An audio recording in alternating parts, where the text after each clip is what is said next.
Fala, galerinha. Tudo bem com vocês? Mais uma vez, muito bem-vindos ao Metacast. E hoje é dia de falar de videocrítica. Pra variar, mais um que eu vou ser cancelado, que o pessoal não vai gostar do que eu vou falar, mas vamos que vamos.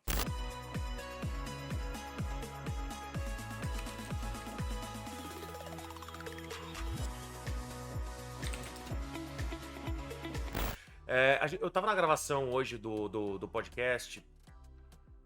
E esse tema veio, a gente falou sobre isso algumas vezes. Eu falei, cara, eu vou ter que levar esse tema para uma discussão um pouquinho mais profunda dentro do canal. Então vamos lá.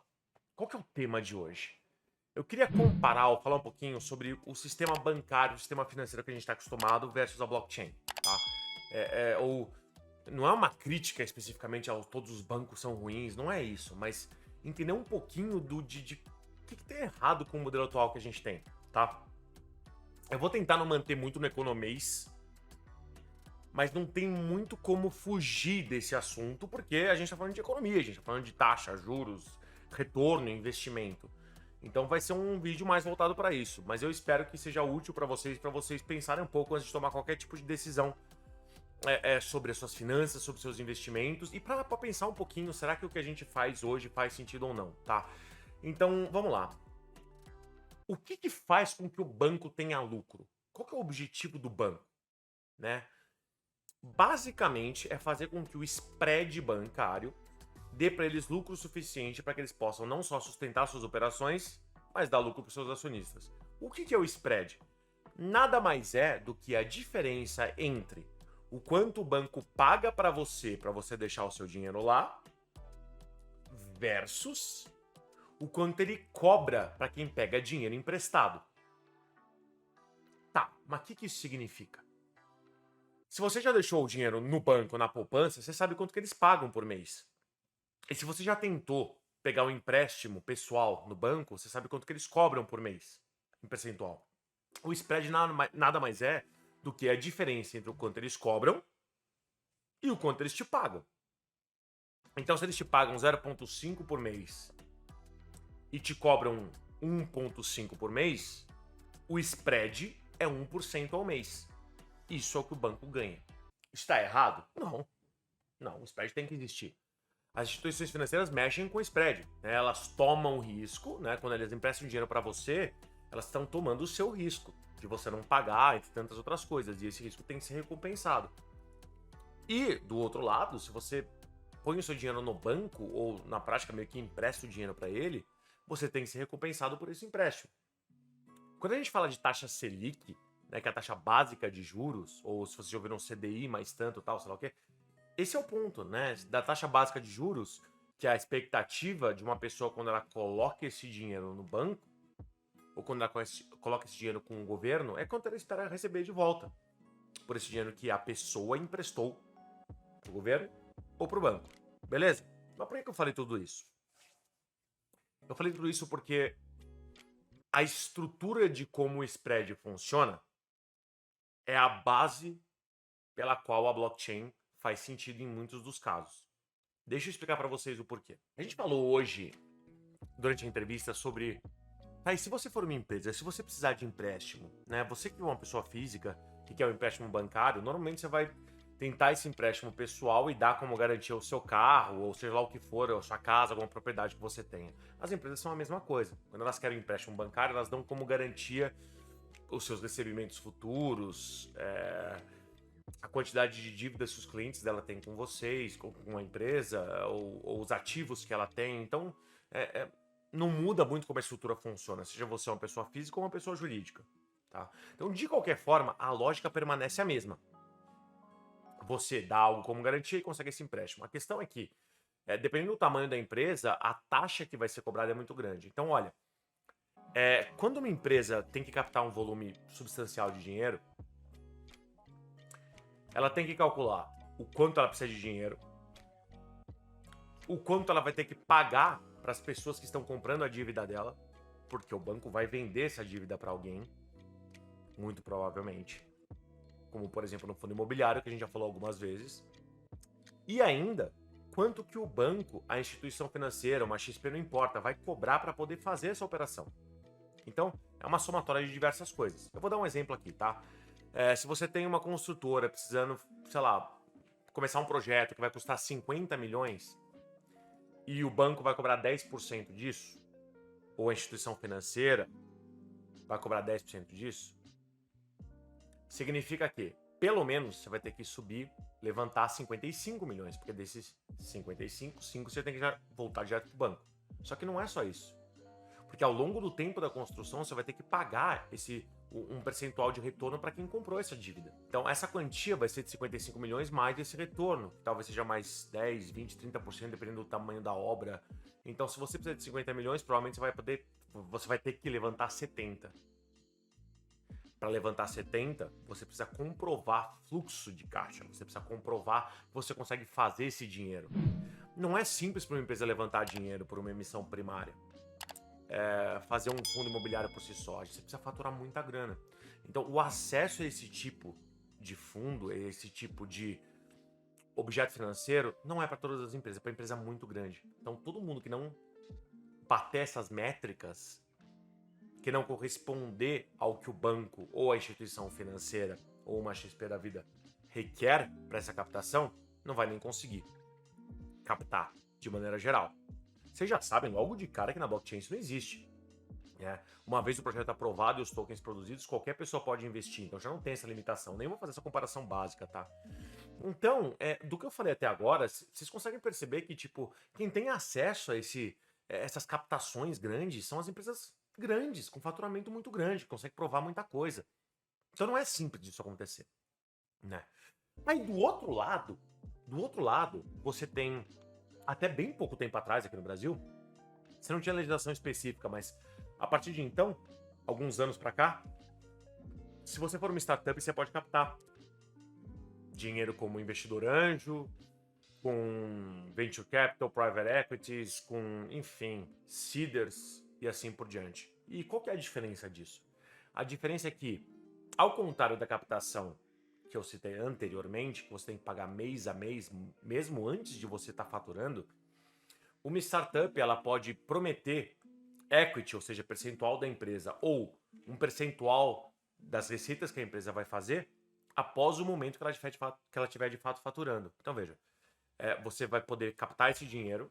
Claro que o risco é muito maior, mas você vai poder começar a pagar esse investidor depois de um certo tempo, quando a tua empresa estiver estruturada, o que é muito bom.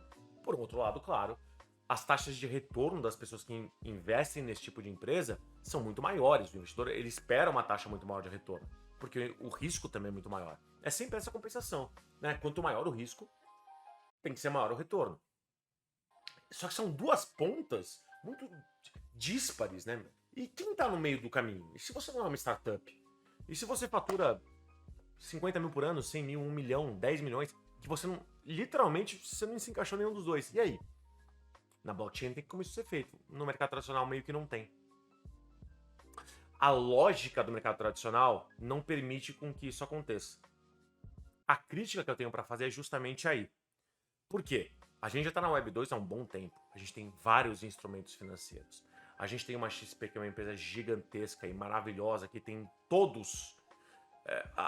a motivação para poder trazer o maior número de ativos e diversidade de oportunidades para as pessoas. E ainda assim, você tem várias barreiras, seja intelectuais, financeiras, temporais, para que as pessoas invistam nesses ativos. O que para mim não faz sentido nenhum. Se o maior player do mercado também está interessado em impor várias barreiras diferentes, seja por vontade própria ou porque alguma instituição do governo as impõe, ele só tem que simplesmente mimic it, né? Espelhar isso para o consumidor final, não me parece um mercado muito útil para você, investidor. Tá, e se você ganha 2, 3 mil reais por mês e quiser investir 500 reais por mês, quantos tipos de investimento você conhece? O padrão é poupança, tal, que não rende nada, rende abaixo da inflação, ou seja, não rende, você está perdendo dinheiro com o tempo.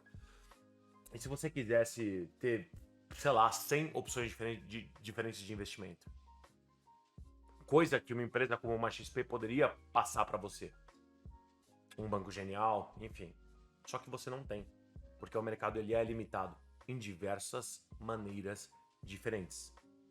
A blockchain, mais uma vez, não tem essas limitações. Então, eu não tô aqui nesse vídeo para falar que banco é ruim, tá?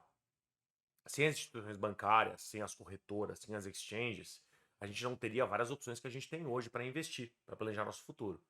Mas, a meu ver, frente ao que a gente conhece hoje do mercado, para mim, as opções que estão disponíveis versus as opções que você de fato pode investir, esse percentual é muito baixo, é muito pequeno. Eu não acho que isso seja culpa diretamente das instituições ou das empresas, e muito mais do mercado onde elas estão.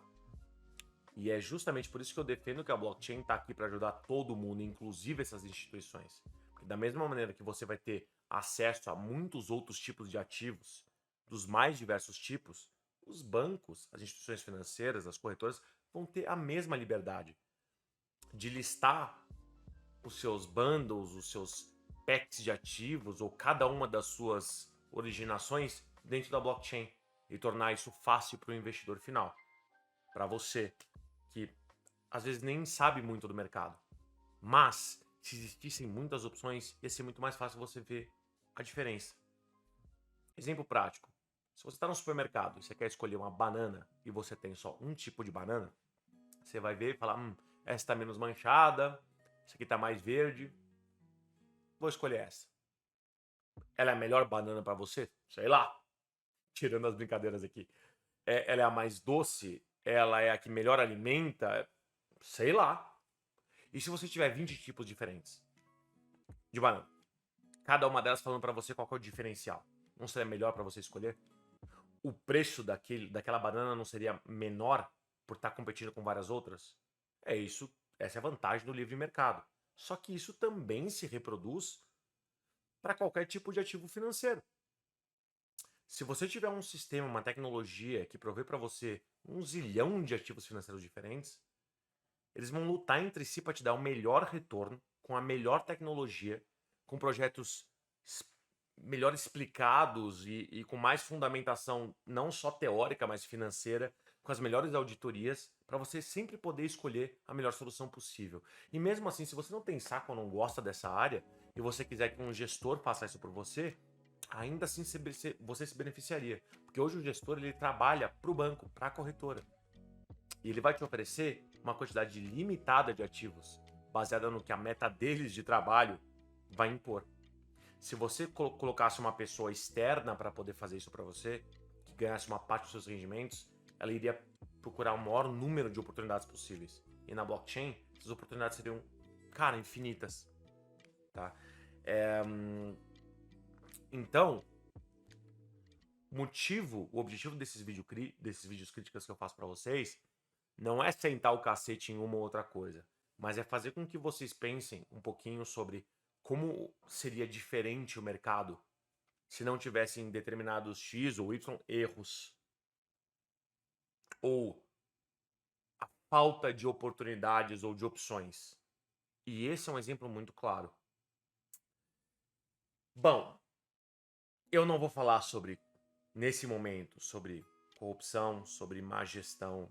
Não é esse meu objetivo, tá? Eu não vou falar sobre risco Brasil.